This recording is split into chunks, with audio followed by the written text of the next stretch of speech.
એ લાવે જમવા હાલો ફોનમાં પડ્યા સુવો હું મારે પછી જવું હોય ક્યાં એટલે હજી મારે તૈયાર થવું હવે નોરતા ચાલુ થયા મારે હજી તૈયાર થવું રમવા જઈશ ને કેટલી વાર લાગશે જેને જમવું હોય ને એ આવી જાજો મારે હું છે ને 10 મિનિટ જ જોઈશ પછી હું મારું કામ કરીને હું વઈ જઈશ જેને જમવું હોય એને હાથે લઈને જમી લેજો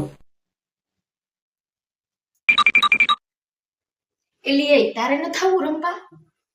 કા ગરબે રમવા નથી મેં જો હમણાં બધાને કહી દીધું હમણાં જમવા બેહાડવું તે ભલે એને હાથ જ થયા એને હાડા હાથ થઈને ત્યાં નવરું થઈને તૈયાર થવા વર્ગી જાઉં તું આવતી રહે તાર ચણિયા ચોરી લઈને માર ઘરે ના રે ના હવે તો હમણાં મેં કહી જ દીધું 9 દિવસ સુધી તો કોઈને છે ને કઈ જમવાનું બનાવવાની ફરમાઈશ જ નહીં કરવાની શાક ને રોટલા જ બીજું કાંઈ નહીં ના ના આપણે એને ખાવામાં જ નવરી ના થાય હારું હાલ માર મોડું થઈ શકે હમણાં બધા જમવા જમવા બેઠા જમી લે ને એટલે નવરી થઈ જાવ ફટાફટ પછી આવજે તૈયાર થઈ જાય હા હારું હાલ જલ્દી કરજો